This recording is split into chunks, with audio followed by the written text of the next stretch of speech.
Super laki yan. Dahil ni Michael Burak, laki. Pulahan na green. Okay, pitik mo to kaya vlog mo, pitik mo na. May salak ba? Wala. Di ba, maganda tama. Di maganda tama, idol, sa may loob ng bibig. Oo, yan na yun. Tabangan mo lang. Taga lang. Hoy!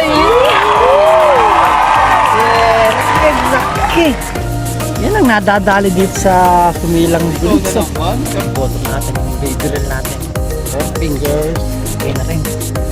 Kaya natin doon. Sa dulo yung lagayan natin. So, update na lang ulit. Second catch. 3.5. Grabe, si Delmar naman ang nakadali. Puro mamaw talaga dito, double hook, di makakawala. Sus Mario, si kanila nakapag talaga, Michael Burak, tayo na yung cooler natin. Ako po, konti na lang, pupuro na lang mamaw. Pero hindi natin huli, isa pala huli natin. Wow. Hindi para susundan yung huli natin. Ito, buti talaga may dalang salok pala talaga dapat dito. Grabe pala mamaw dito, dami.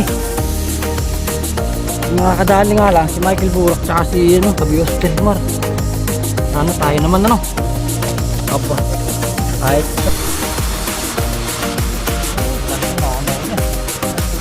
okay na basta natin nasabit na putol yung baby natin. Naiwa pa yung pantulo. Nalaglag. Sayang. Ako mamaw na. Ito 3.2 mamaw. Maya pauwi na rin tayo, mag-11 na. Hindi pa lang pangalawin natin ito, ayos muna natin. 1 finger, 3.5. Dalawa na. Dalawa pa lang natin, may cooler.